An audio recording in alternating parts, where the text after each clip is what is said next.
Hi, it's Emil Guillermo, host of the PETA Podcast. This week we go into the vault for a show with a scientist who, after years of doing research the wrong way, decided it was better to do it the right way, ethically, without animals, without cruelty. In fact, it's a model for PETA's research modernization deal. You'll want to hear Dr. John Gluck's transformation next on the PETA Podcast. How a vivisector, a mentee of the legendary Harry Harlow, decided to become a cruelty-free scientist. It's all about the ethics for John Gluck. Next on the PETA Podcast.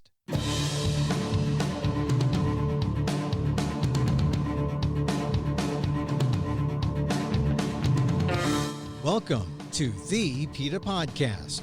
I'm Emil Guillermo, your host for this behind-the-scenes look at PETA, the largest animal rights organization in the world. On today's episode, how a mentee of one of the most despised animal experimenters came to terms with his past and discovered his ethical identity as a scientist. John Gluck experimented on upwards of 100 rhesus macaques during his career that began at the University of Wisconsin, studying under the notorious experimenter Harry Harlow. Gluck found his way when he began to see the monkeys as patients, not as test subjects. But the ethical foundation went back to how he treated animals with kindness as a kid. That helped him see that what he was doing to the animals in the name of science was just wrong. After some time at the Kennedy Institute of Ethics at Georgetown, Gluck became a bioethicist and found a new life as a professor of psychology and senior advisor to the president on animal research, ethics, and welfare at the University of New Mexico. In 2016, he wrote a book, Voracious Science and Vulnerable Animals, a primate scientist's ethical journey, which has become a guide for young scientists who refuse to do science without ethics. Here's my conversation with bioethicist John Gluck on the PETA Podcast. After the book, and it's taken a while, it's taken some time, do you regret not doing this sooner? I think the book followed my sense of regret. Once I think I kind of, was able to fully encounter what I felt like I had missed or not understood or not paid, proper, ethical attention to. I was very regretful, and I would say that the main problem I had was I didn't know who to talk to about this, and when I was struggling with the questions about how to continue my work or not. There was very few people in my life that, other than my family, that I could talk to about this. I mean, professionally, there wasn't much in the way of individuals. There was one particular individual, but there were very few people I could go to, like fellow, colleagues and so on, and say, I'm having these questions and I'd like to talk to somebody about it. And there was not very many people who were interested in hearing it. That must have made you feel somewhat of an oddball. Did it encourage you to think, I must have made the right decision, or did it make you say, I better put the white coat back on? I think by the time I was looking for people to have a conversation with, I was pretty deep into the perspective of I knew what I was doing, and I just wasn't sure exactly how I was going to accomplish it. One thing I did do was, I had a man in my life, Brett Snyder, who was a research veterinarian at my institution, and he was the person I could talk to about it. And because early on he had questioned me about whether I knew as much about monkeys as I thought I did, and because I would ask for his help about achieving some sort of outcome or another, and he was very, very nice, but would say, well, these questions and these suggestions you have indicate to me you really don't know the animal very well. And of course, I wouldn't have, at that time, I would have called myself an expert laboratory primatologist. So that's really what got me thinking about, my own assumptions about myself. But when I started looking seriously to have conversations and to learn more about animal ethics in general and bioethics in general, I was pretty sure I knew what I was doing. Well, when no one would talk to you, and when you were all there out by yourself in some ways, it must have made you feel like you're onto something, that other people, hadn't evolved to this point, but you must have really felt, did you feel like, I've discovered something, this must be real? Oh, yeah, I was pretty sure about that. The fact that I couldn't stir up too many conversations didn't dissuade me. I go to one page in your book where you say the crux of the story is that you slowly became conscious of the animal's point of view. Yeah, right. And you recognize that what you were doing as a scientist didn't square with your own moral standards. Right. That's a real schism that, I guess, do most scientists live with that schism, or do they transform like you did? I think obviously science is a powerful dynamic in our society and in our lives in general. But I think that, there are, limitations. And one of those limitations, I think, is the emphasis that's there to quite an extent of depending on traditional approaches to doing your work. Now, I was very interested in neurodegenerative disorders and things of that sort. And that was, from primarily observing them in my own family, people suffering and not getting much in the way of relief. But I think what happens, at least I can say for sure, in the animal research world, doing animal research first, if you're trying to understand a particular kind of issue or problem or human disease, is so naturalized. It's been going on since the 18th century. That's how we think about, well, what do we do now? What's the first thing we do? Well, you start with, dissecting an animal, or you start, exposing an animal to this experience or that experience, and so on.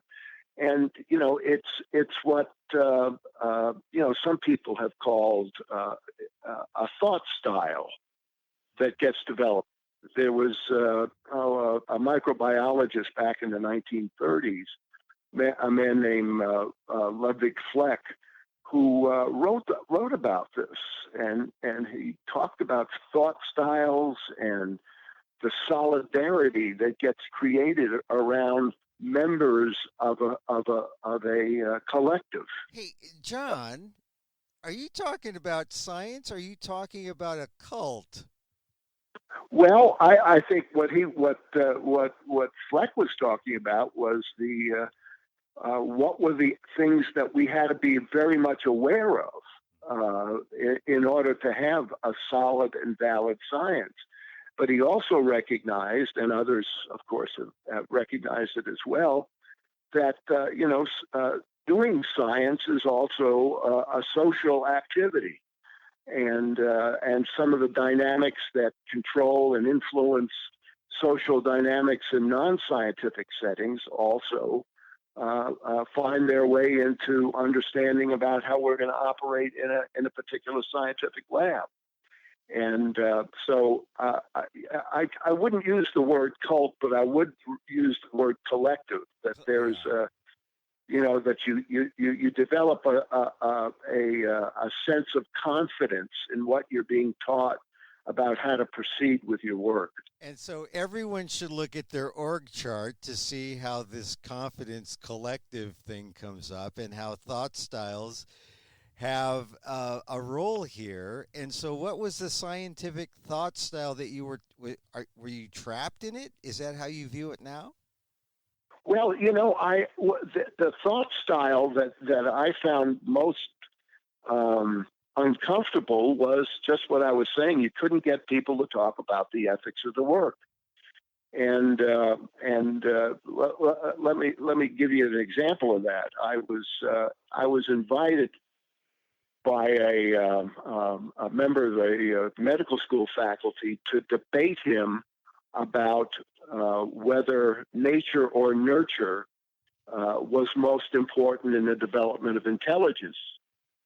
And he called me up because I had been doing work looking at non-human primates who had been raised with limited social experience and comparing them to animals raised in fairly normal situations, and I was comparing them on the basis of how they could solve complex discrimination problems. So he saw me as a person who was an individual who was emphasizing that experience influenced intelligence, and he was taking the side that predominantly intelligence was a purely genetic thing. So anyhow, we had this debate.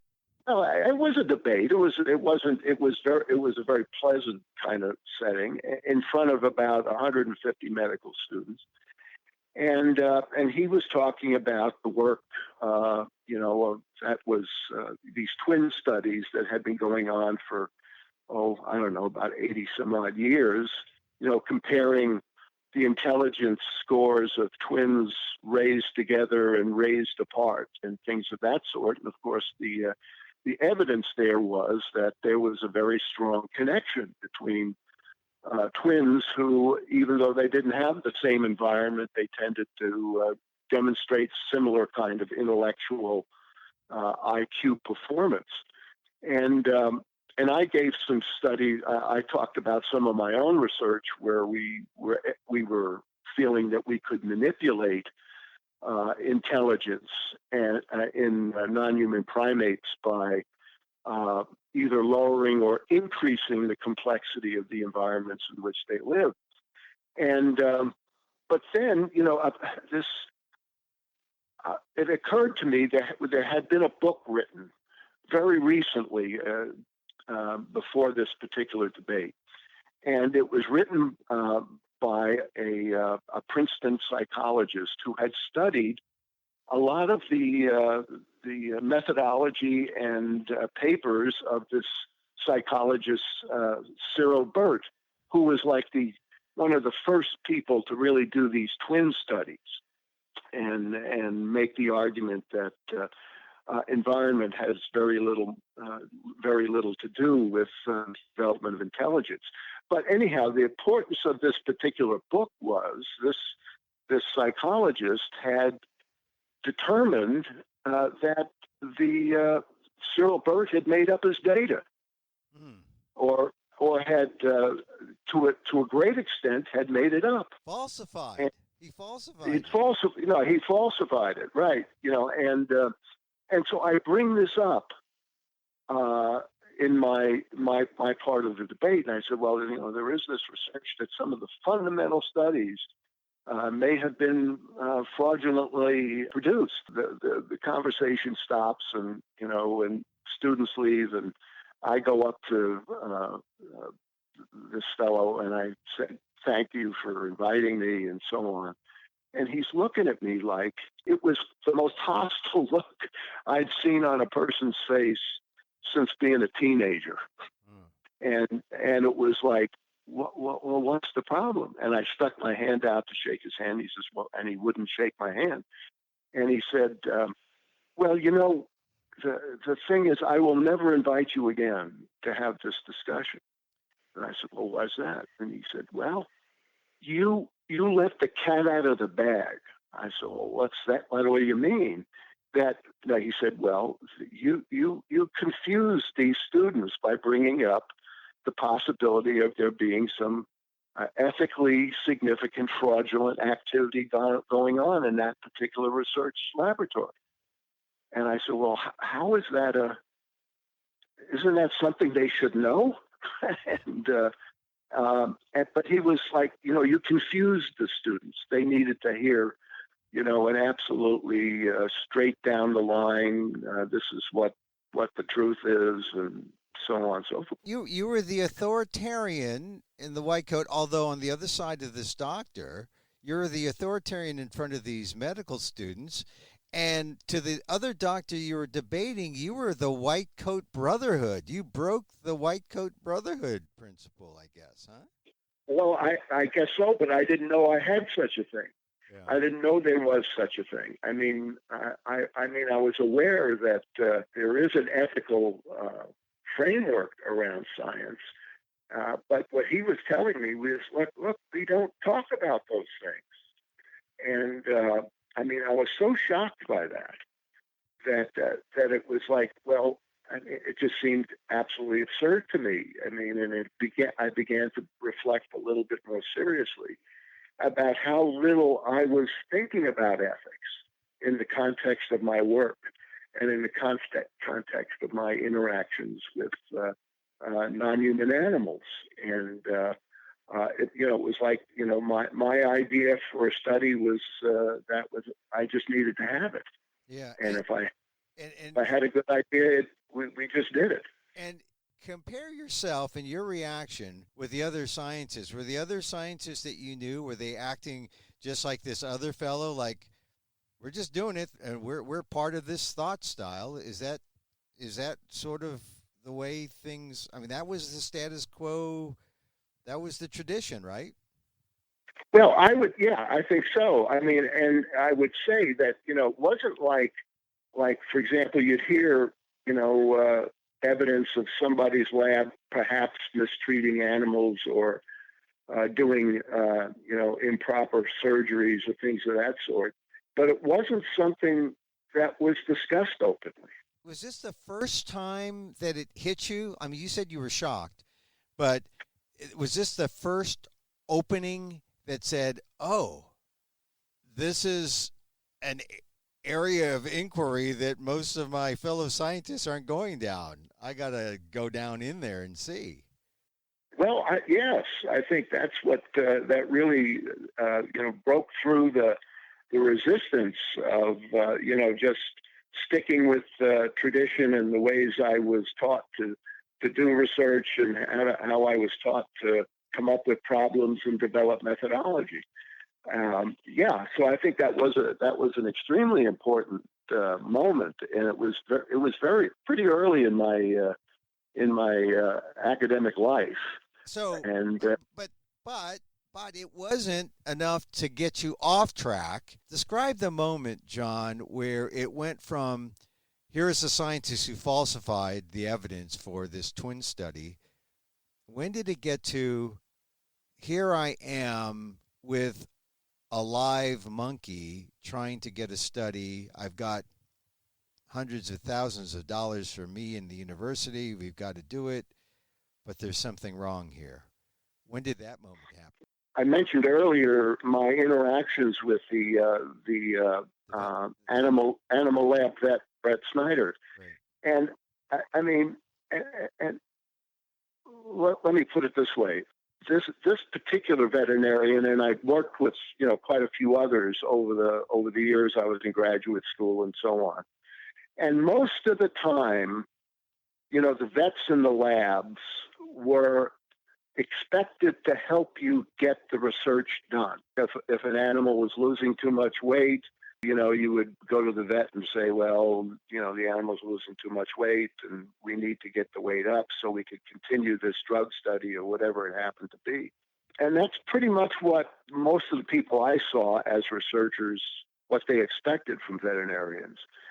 Well, the difference with this particular lab animal vet was he wanted me to encounter the animals as they were patients, not just subjects. That they were patients, dealing with the stresses and strains of what I was imposing on them. And they weren't just experimental subjects. So he was asking me or encouraging me to try to close the distance between me and the animal, so I would be able to pay more attention to what I was doing and how it was actually affecting them with respect to pain and distress and things of that sort. So I think that his encouragement to, in fact, just know more about the animal you're working with. You weren't looking at them as living beings before? Oh, of course you look at them as living beings, but I think the emphasis is that you think of them, or I was thinking of them, as beings that fit a particular experimental design. And what was important was the outcome of their response to the experimental procedures, but not necessarily encountering them as individuals and getting to know them as individuals and getting to know more about how animals express distress or showed fear. You have to be able to close the distance between you and the animal to be able to start paying adequate attention to those kinds of dynamics. When Brett Snyder called your attention to this, how did that change your world? Well, it took me back to the way I thought about animals when I was growing up. In my home, in my family, animals certainly were family members, and they were given high priority about what food they had, and when they went to the vet, there was a great deal of sensitivity to them. But I found early on in my academic life that having that kind of sensitivity didn't participate well in some of the work that I was being asked to do with animals. Like raising them in particular difficult situations, or exposing them to distressful situations, or keeping food from them so they would perform more adequately in an experiment, and so on.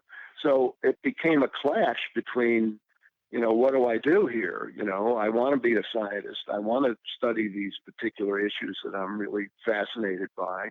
I was going to have to put that kind of family connectedness with the animals aside. Otherwise, I wasn't going to make any progress. You have these feelings as a kid, and now you're an adult and you're embarking on this career. How do you rationalize this conflict that you're experiencing? I think making the transition from have my primary relationship with animals being that of domesticated members of the family, to sources of information in an experimental context. It caused me to ask, or assume really, that the work we were doing justified the harms produced. And it seemed like most people agreed with that notion, that the benefits of the research process were adequate to justify the difficult lives that many of the animals had to live. And so once again, the community, the collective, the thought style kept you going. When did it get to be too much? Was there a particular animal, a particular experiment that made you say, wait a minute here, there's an ethical concern?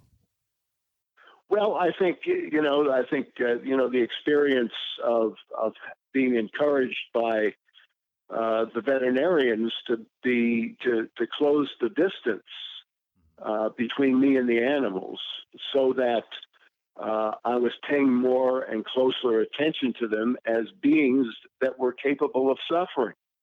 I think that made an extraordinary difference, and I started, I think, doing that, closing the distance between myself and the animals.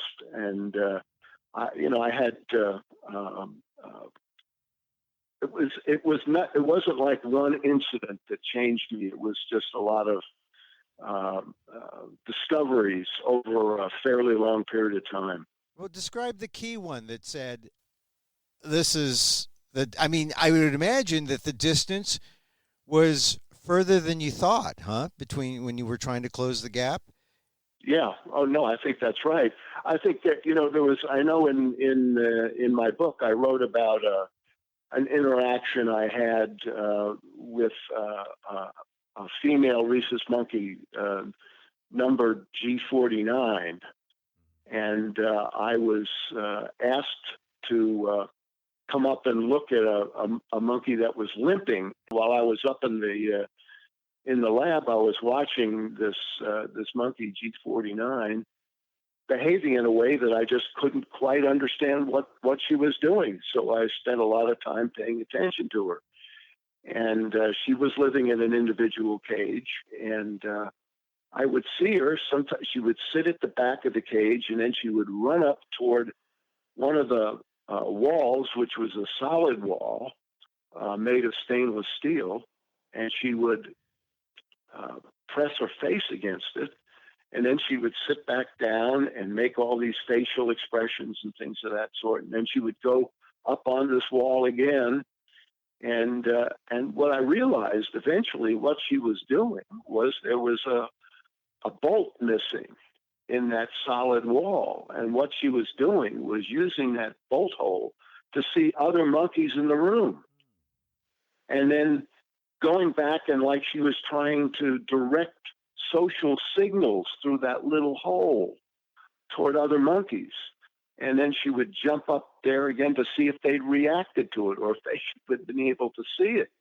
And it was such a, it was like just one of these moments. It was, just how devastatingly extreme the limitations that this very complex, intelligent being was living in. And she was living in that situation because I put her there. And when did that limitation equate to cruelty and to something that crossed the ethical line? Well, I thought, I in that particular, moment of experience with G49, it was what I was doing worth the kind of unbelievably limiting constraints I had placed on her life? And instead of just automatically thinking, well, this is research and we're going to find something important, or maybe we will, I questioned it. I said became very unsure that the benefits of my experimental work, at least in the area I was in, was making any sense given what I was demanding of the animals in terms of limiting their lives. And did you ever name G49? Oh yeah. Yeah. She was Moose. And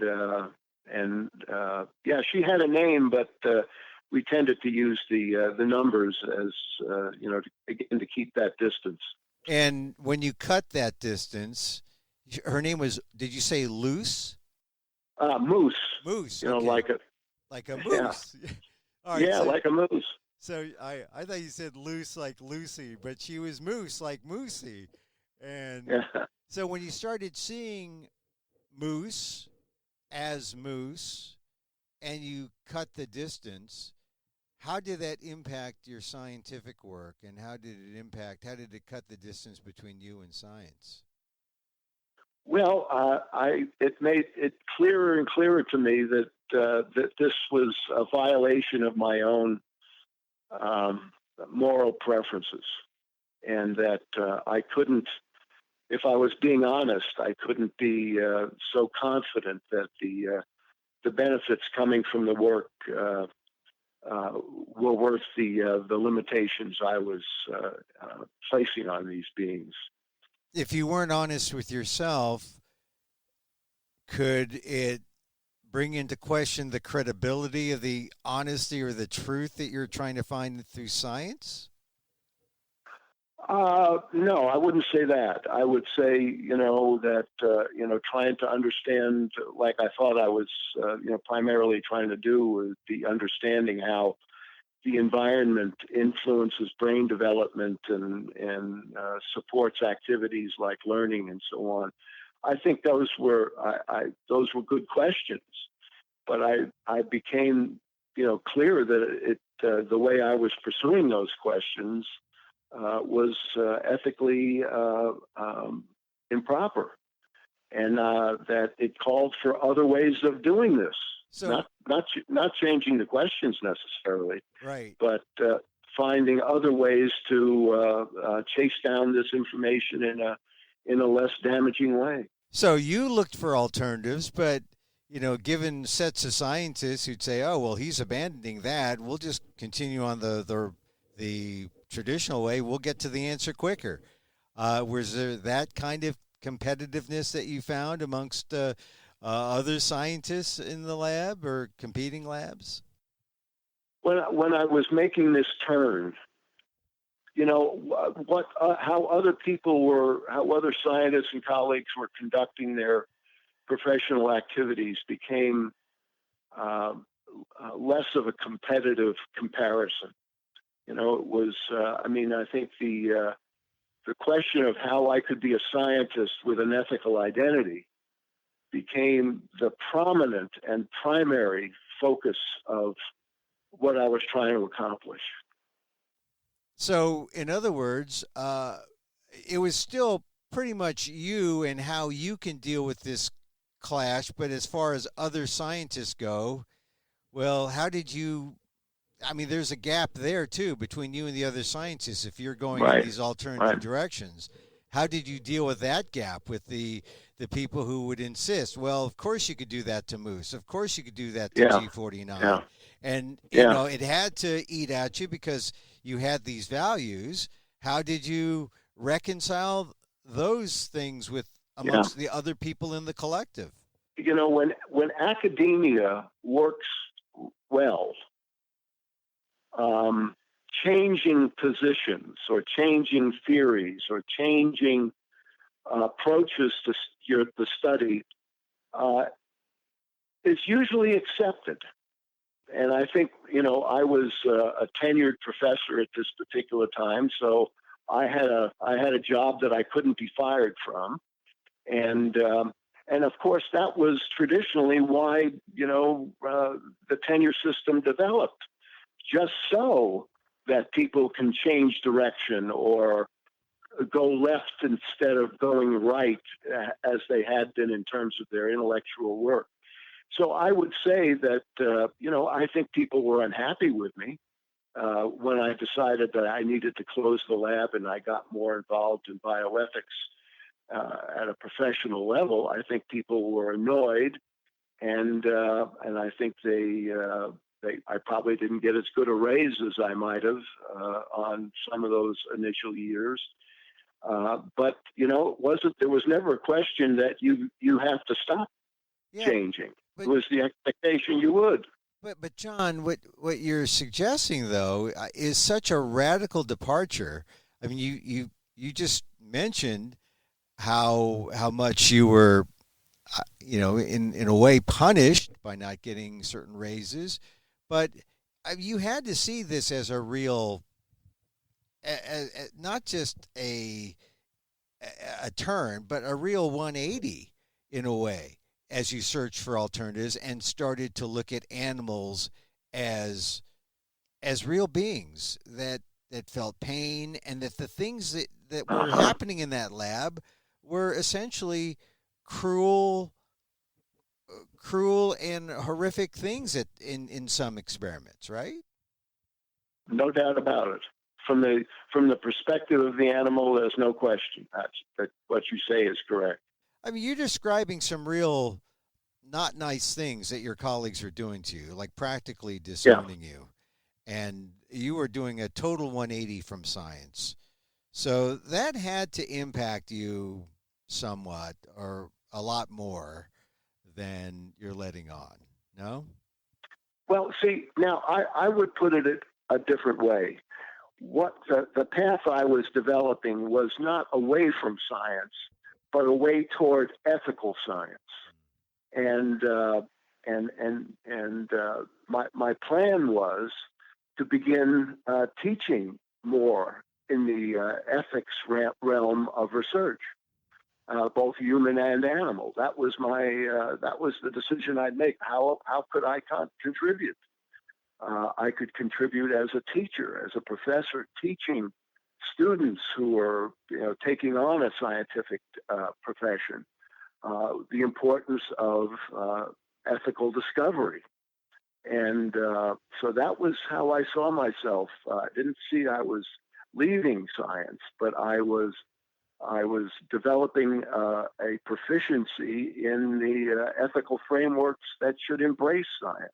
And, you write in your book that, hey, this isn't a matter of being narcissistic or self-aggrandizing or a matter of presenting yourself as a model of virtue. But were there some people, some colleagues who did think that? That I was a model of virtue? When you were going this ethical route. Yeah. Oh, there's John trying to be ethical on us. John, put on the white coat and do the work. Come on. You're talking to your lab buddies here. Yeah. I'm not saying people didn't think that, but I didn't experience it directly, but I could tell you this, the way I did experience it directly. I had a sabbatical leave coming up, so which was a year off to do other study. So I put in. I looked around where I could go study research ethics during this sabbatical leave, and I discovered this program at Georgetown University at the Kennedy Institute of Ethics. And I applied to the Kennedy Institute of Ethics to their visiting fellows program, and they were precisely interested in people who were interested in ethics in research, ethics in clinical care, things of that sort. So I applied. I got accepted. I submitted my application to take the sabbatical and go to Georgetown, and it was turned down. And I went to the dean. I said, "How is this possible? Here I am, applying to this perfectly credible program to learn about research ethics." And he said, "Well, the committee doesn't think that's going to benefit your career." And I said, "Well, now there it is, that developing an expertise in ethics of research is a waste of time." I mean, that came through loud and clear. And so I said to the dean, I said, I want you to talk the committee out of this, because I know exactly what I'm doing. And if they don't, you and I will have to part ways. I'll have to go get a job somewhere else. And he bought it. He understood what I was saying, and he made it possible for me to go to Georgetown University and the Kennedy Institute of Ethics. Wow. Well, that was a person who looked at the science, or looked at it from the subjective point of view. But you can see where a lot of people would see that, hey, you're showing us up, buddy. You're making us making us look bad, just like the other guy, who debated you, who said, you're breaking the brotherhood. Now, that's, and coming from you, John, if I can call you John, Sure. Dr. Gluck, coming from you, you were an acolyte of Harry Harlow, essentially, right? I mean, he was. Am I placing you too high on the totem pole, or I mean, you were really following in his footsteps? My graduate work was done at the University of Wisconsin and at the primate laboratory at the University of Wisconsin, and Harry Harlow was the director. And he was one of my active mentors. during graduate school. I had three really solid individuals who were involved in my education, and Harry Harlow was definitely one of them. I knew him very well. Did any of these ideas that you had come up when you were studying with Harlow and talking with him? Did you say, God, I wouldn't do this to my cat at home. Why am I doing it to these monkeys? Yeah. Well, I think this is it's an interesting problem. I mean, when I was at the University of Wisconsin, and Harlow was involved and deeply involved in my work, he was already a world famous scientist. The problem with being a world famous scientist is, and I discovered this, that people don't challenge you. And I think he was in a world where he was well known for his work on neuroplasticity. He was well known on his work on the intelligence and social capabilities of non-human primates. And then I think he started to get much more. He lost kind of contact with what is a decent way to do science. And frankly, I don't think any of us, and I would say that about myself for sure, never challenged him about it. It was like he was in charge, and if he modeled a way of doing research that was seen as acceptable and then gained him all sorts of prizes and awards, that was the model that we were going to follow. Some of those feelings of back home and how you dealt with animals had to have come up during that time, right? Sure. And yeah, absolutely. You squelched them pretty much? Well, I would say yes, of course. That's exactly what happened. And now that you see Harry Harlow for what he is, I bet you challenge him now. I mean, he's gone, but I bet you challenge him now, right?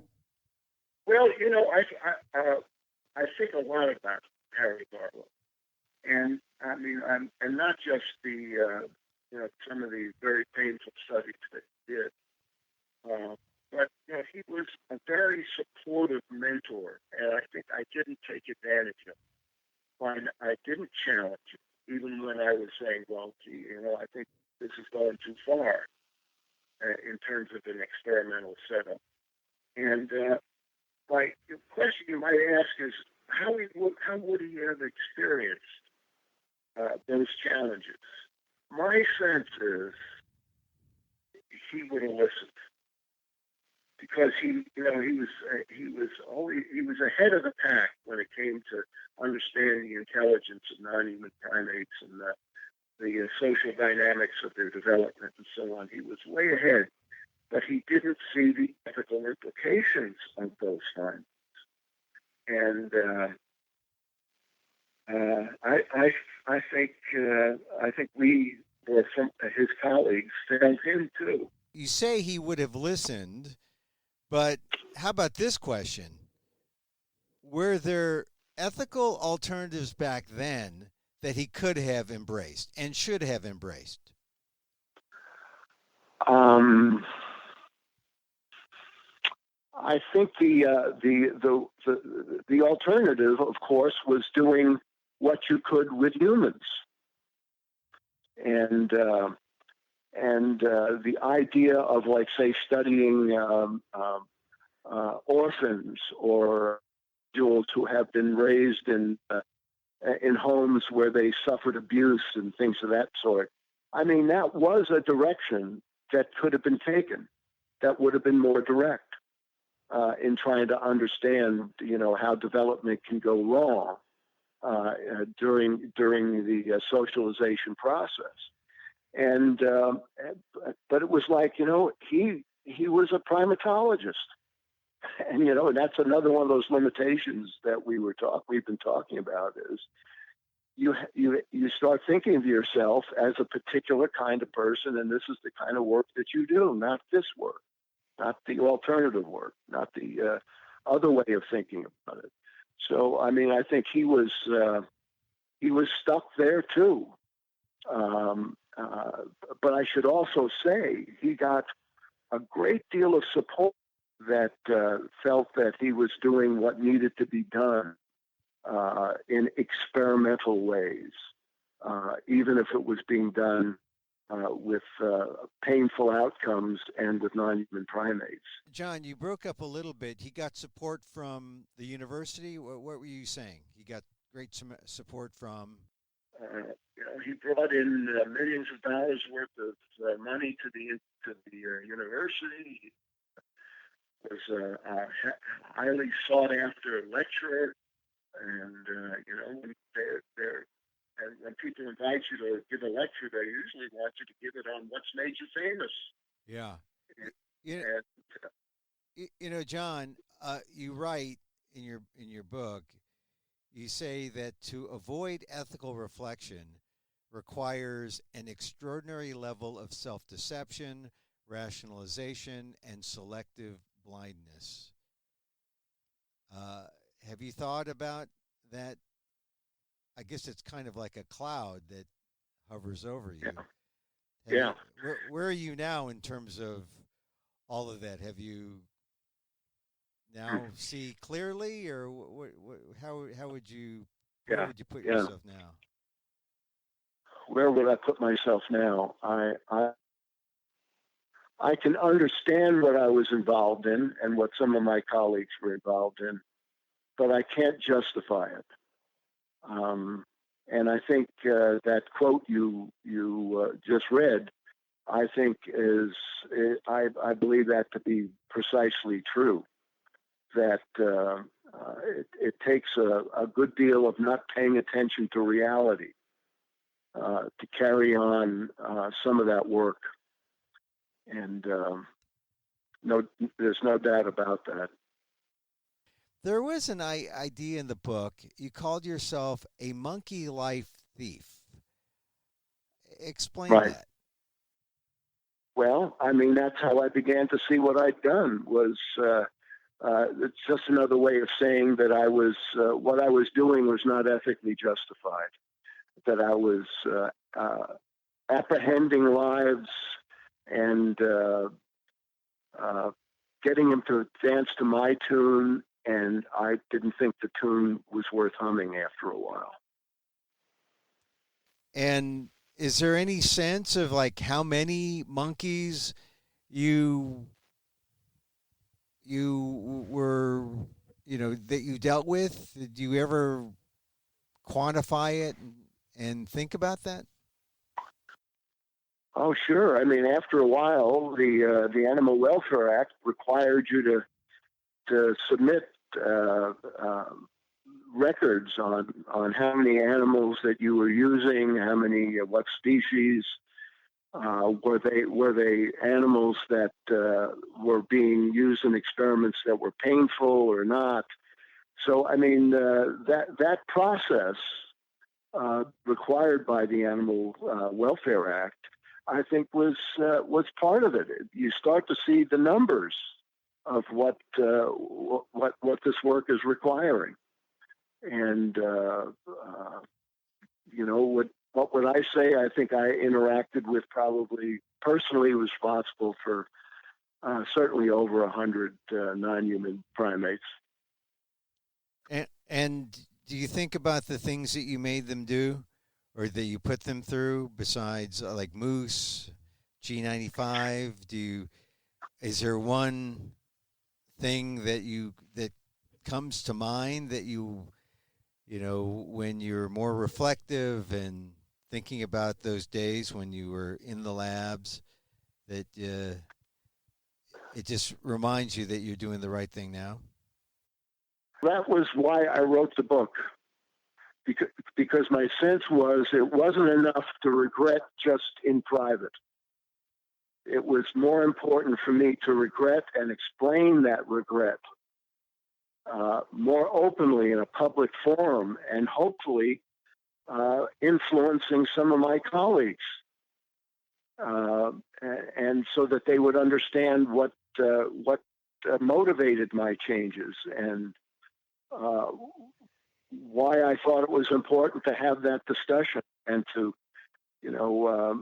extend the extent of the ethics education in science. That was why I wrote that book. Anybody who's written a book knows, it takes a lot of your life to do it. Yeah. And I was happy to provide it. The book, Voracious Science and Vulnerable Animals, A Primate Scientist's Ethical Journey, it's by University of Chicago Press, and it's been out a few years, but it's kind of a building block in a way in terms of, changing the direction of where science is going. Tell me how your book, your exploration in making science more ethical, how can that change the future of young scientists? How can it change the direction so that we go away from vivisection? There's that term. How do we go away from that? Yeah. The kind of thought process that has to be involved here is to work at not limiting the emotional expression that you experience as a scientist. There's a lot of work and a lot of encouragement to narrow the emotional realm that emerges during research. Make it more narrow. Don't pay attention to, even to some of your questions. Carry on. Continue. Finish the experiments. Analyze those experiments. And, think in terms of those kinds of things as opposed to what am I doing? How is this work actually affecting my life? I've met, many scientists over the years who have talked to me about how their work changed their lives and how they felt like they had to make up for it. So by trying to encourage that these kinds of topics become not hidden things that are whispered, at times when you're just having some social event, that you're actually taking on those kinds of questions in the flow of the science you're doing. And I think what we're seeing now, of course, and I would say now meaning at least the last 10 years, is that the validity of a lot of the animal models that we used is being questioned. And the question being, do they in fact provide adequate insight into the human condition? And I think the findings have been pretty disappointing, I think, to a lot of people in that continue to do that research. So, but, does it make sense to not pay attention to that literature? No. What it requires you is to know it very well. And from the perspective of recognizing that your work also insults and hurts lots of other human beings, shouldn't that encourage us to seek alternatives in and of itself? So I think as scientists, we have to be connected to the world we live in. So it's really a matter of asking more questions. Don't narrow. Include more questions. You might find the better answer, I guess. Exactly. There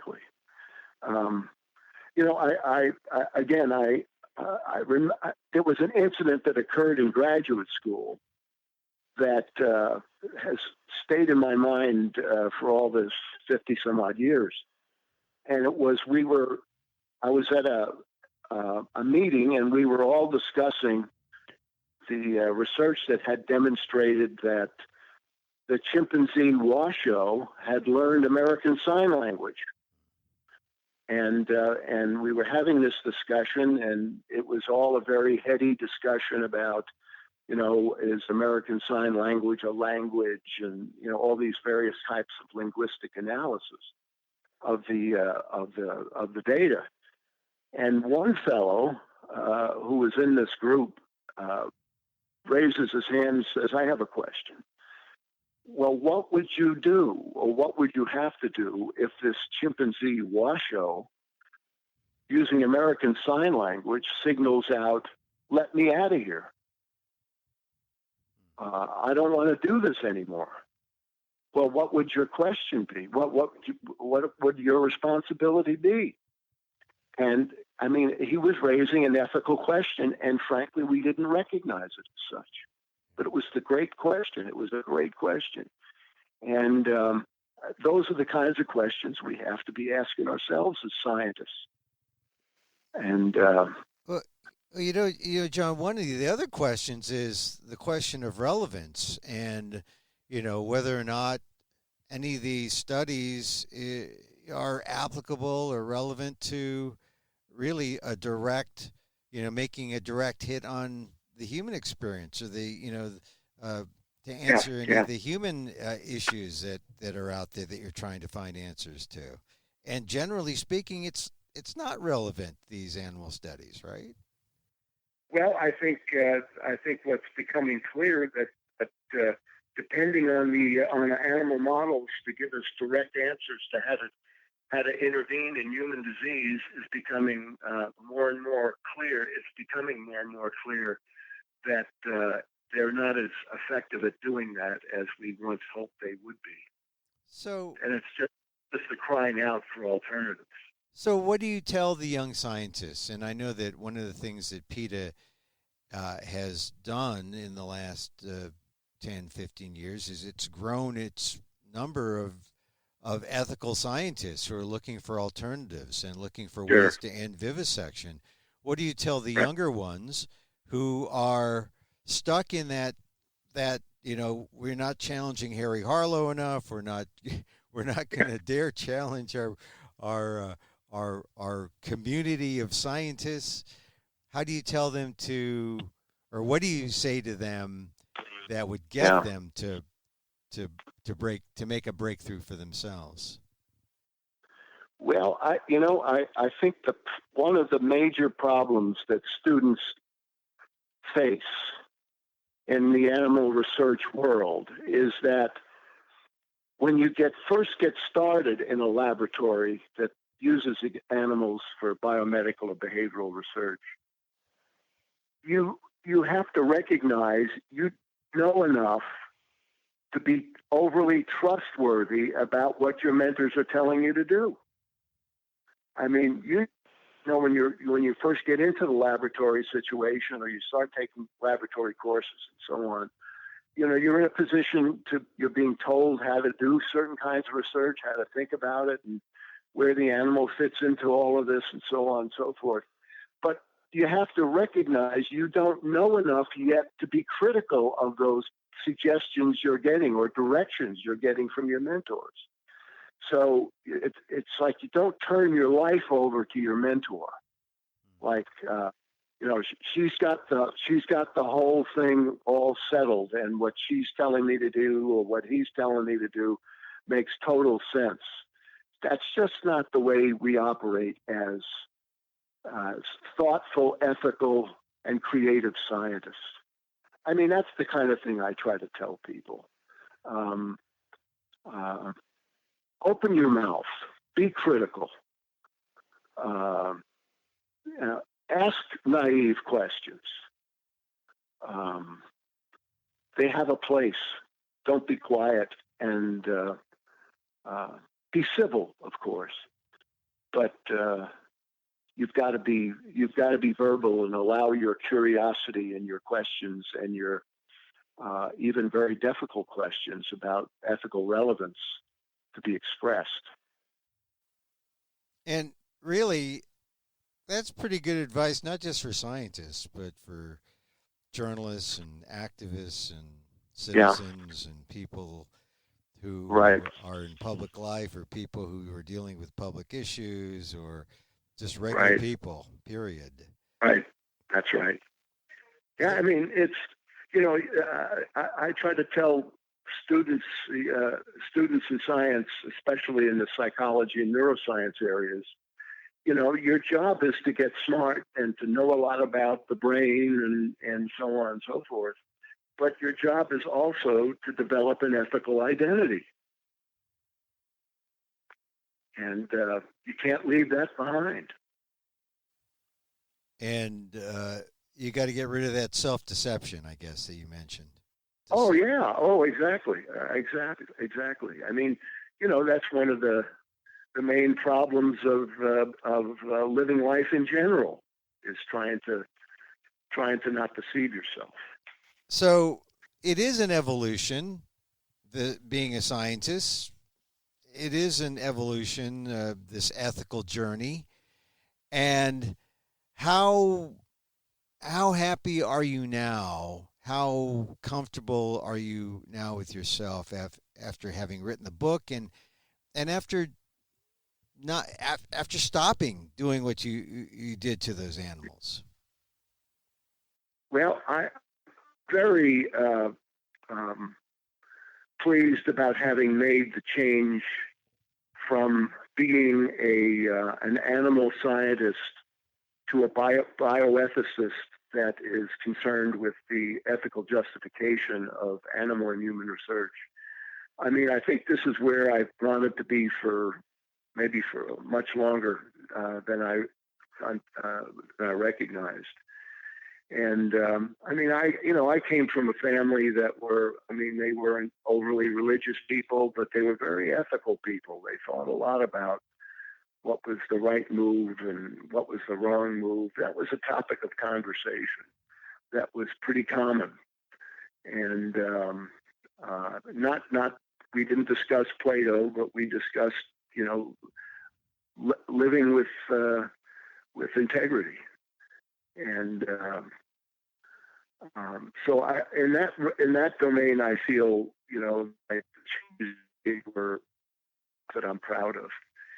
In general, I mean, I don't think I ever escaped the faces of and frankly, I guess I'm glad I haven't forgotten them. I want to be reminded about how inconsiderate I could become as a human being, and so devoted to my own success, and losing touch with the rest of the world around me, the animals. John, you broke up a little bit when I was asking you, when you mentioned faces.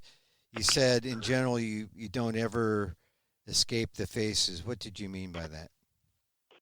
Well, I think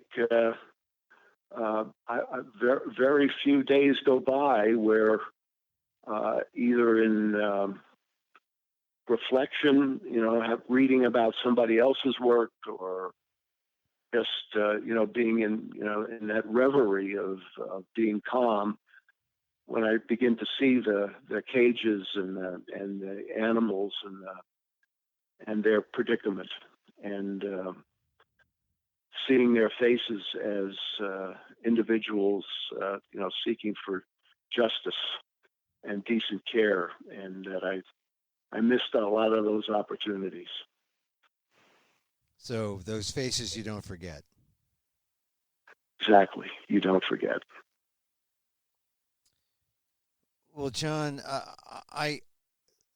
the good part of me says we should end it there, but the bad part of me says I must ask you a question about where we are in science right now, because we're in a kind of a funny place because of the coronavirus and public belief, public trust in science, the way our leadership.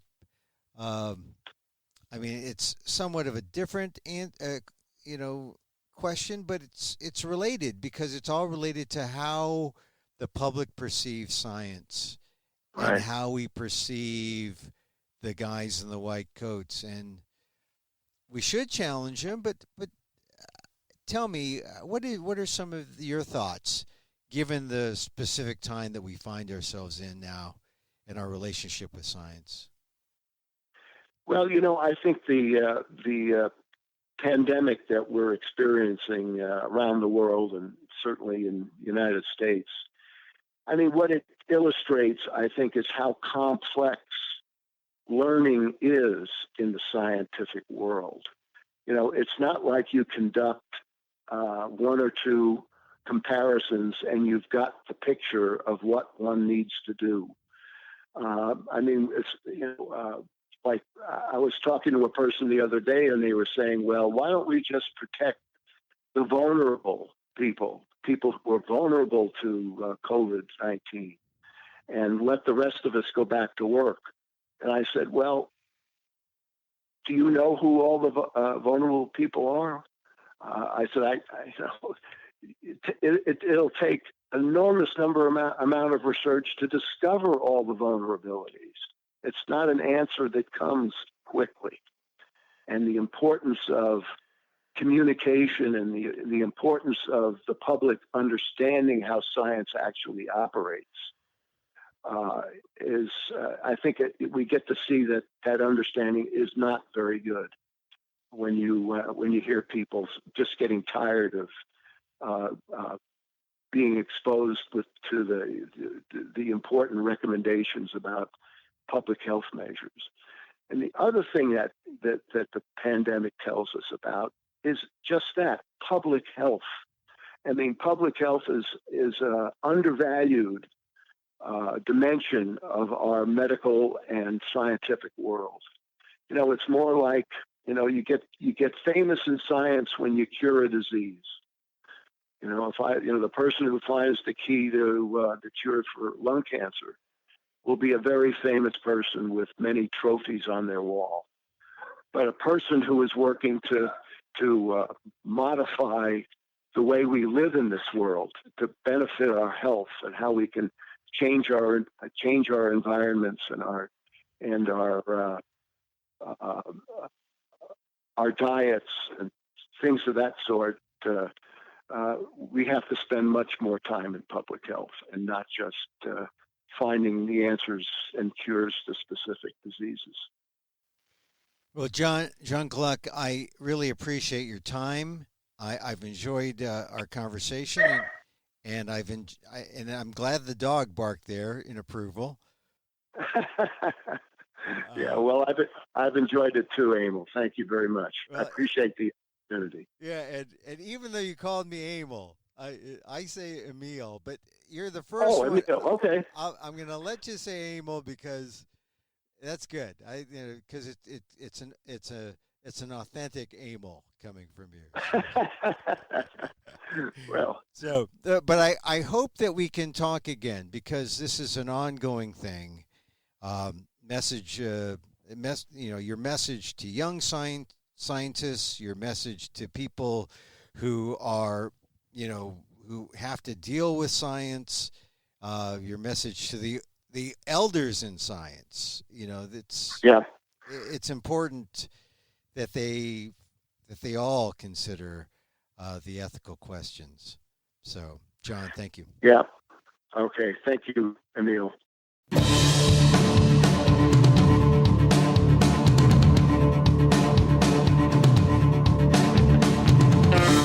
Bioethicist John Gluck, Professor Emeritus in Psychology and Senior Advisor to the President on Animal Research, Ethics, and Welfare at the University of New Mexico. Find out more about how PETA is making science more ethical as it works to end cruel and hideous vivisection practices. For more, go to PETA.org.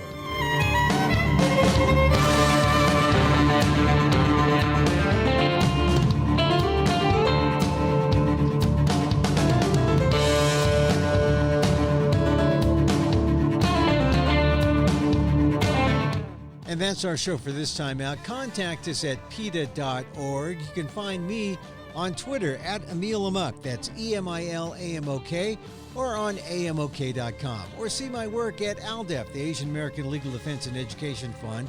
That's AALDEF.org/blog.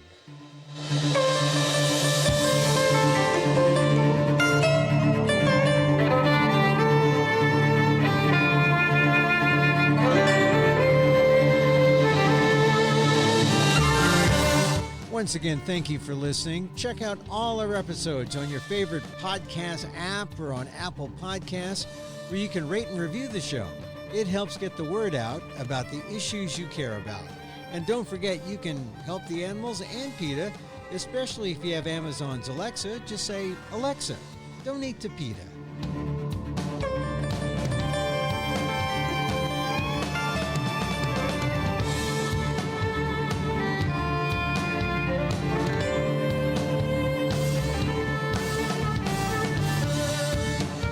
Our music is provided by Carbon Works. Check them out on YouTube. And join us again next time for more insight into animal rights and the fight for a cruelty-free world on the PETA Podcast. I'm Emil Guillermo.